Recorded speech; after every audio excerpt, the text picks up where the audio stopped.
नमस्कार, प्रणाम दोस्तों, आप सभी का स्वागत है हमारे YouTube चैनल पे। चलिए आपको बहुत ही प्यारा सा भोले बाबा का थी चर्चा का थी गुरु का गीत सुनाते हैं, ठीक है। बेल की पतैया में कवन गुण हो भुला गई लालो भाई।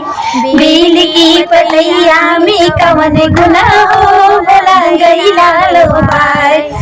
पेड़ा मिठाई भोला मन ही ना आवे, पेड़ा मिठाई भोला मन ही ना आवे। मंगिया धतुरवा में कवन गुण हो भुला गई लालो भाई। मंगिया धतुरवा में कवन गुण हो भुला गई लालो भाई। बेल की पतैया में कवन गुण हो भुला गई लालो भाई।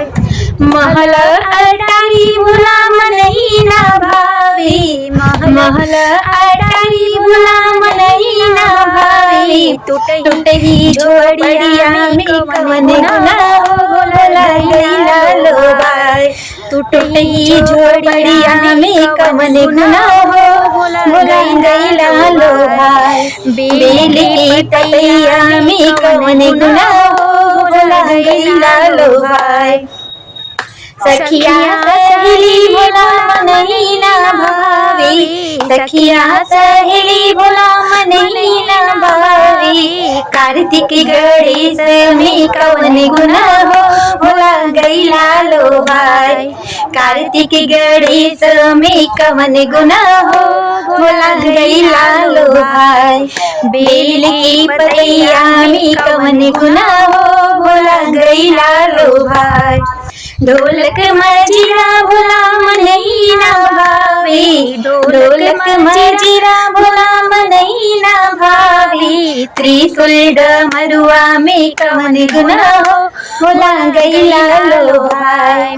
त्रिशूल डमरुआ में कवन गुण हो भुला गई लालो भाई। बेल की पतैया में कवन गुण हो भुला गई लालो भाई।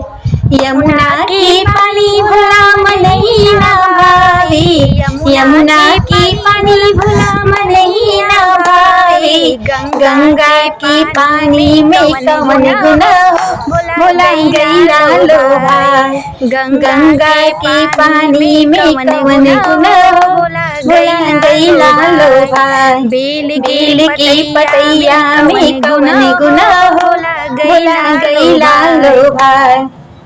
जामाती जोड़ा भोला मन ही ना भावे, जामाती जोड़ा भोला मन ही ना भावे। मृगवा की छलवा में कवन गुण हो भुला गई लालो भाई।